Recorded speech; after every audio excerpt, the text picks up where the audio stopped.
आणि यानंतर एक मोठी बातमी सध्या समोर येते ती म्हणजेच निलंबित पोलीस अधिकारी रणजित कासले बद्दल ही माहिती आहे। रणजित कासलेचे आणखी काही व्हिडिओ समोर आलेत। बारमध्ये डान्स करताना त्याचा व्हिडिओ समोर आलाय।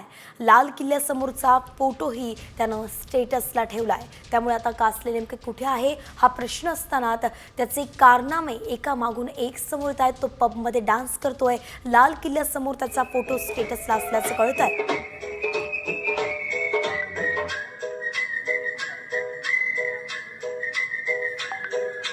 सपने में मिलती है ओ कुड़ी मेरी सपने में मिलती है।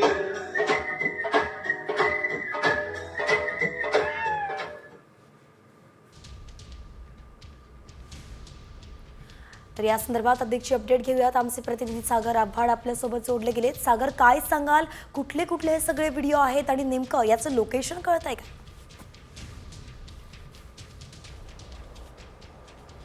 आपण जर बघितलं तर रणजित कासले यांनी त्याच्या इंस्टाग्राम स्टेटसला दोन फोटो आणि एक व्हिडिओ ठेवलेला आहे। या दोन्ही फोटोमध्ये लाल किल्ला जो आहे तो दिसतोय।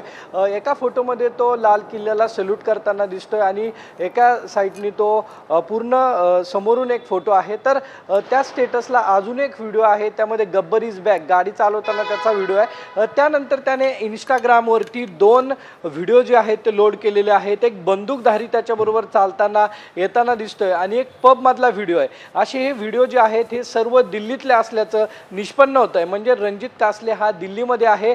पुण्यामध्ये तो कधीही कुठल्याही क्षणी विमानाने पुण्यामध्ये येऊ शकतो आणि माध्यमांशी बोलू शकतो। त्या संदर्भातला एक व्हिडिओ त्याने काल सोशल मीडियावरती टाकलेला होता। त्याचं म्हणणं आहे की मी पुणे पोलिसांना शरण येणार आहे, मला पुणे पोलिसांवरती विश्वास आहे, त्यामुळे मी पुण्यामध्ये आधी माध्यमांशी बोलेल आणि त्यानंतर मी पोलिसांना शरण जाणार आहे। नेमकं आज रणजित कासले काय धक्कादायक माहिती समोर आणतोय, त्याचं म्हणणं काय, खरंच त्याच्यावरती काही दबाव होता का, अशा अनेक प्रश्नांचा उलगडा रणजित कासले हा अधिकारी जो आहे तो आज करणार आहे। मात्र आता जर बघितलं तर 2 तासापूर्वी हे सगळे व्हिडिओ त्याने लोड केलेले आहेत आणि या लोड केलेल्या लोकेशनवरून असं लक्षात येत आहे की रणजित हा दिल्लीमध्ये आहे आणि तो पुण्यात त्यांनी सांगितल्याप्रमाणे आज दिवसभरात कधीही तो येऊ शकतो। त्यामुळं रणजित कासले खरंच आज पुणे पोलिसांना शरण जातोय का, याबाबत पुणे पोलिसांना विचारलं असता त्यांनी असं सांगितलं की त्या संदर्भातला कुठलाही अर्ज आमच्याकडे उपलब्ध नाहीये,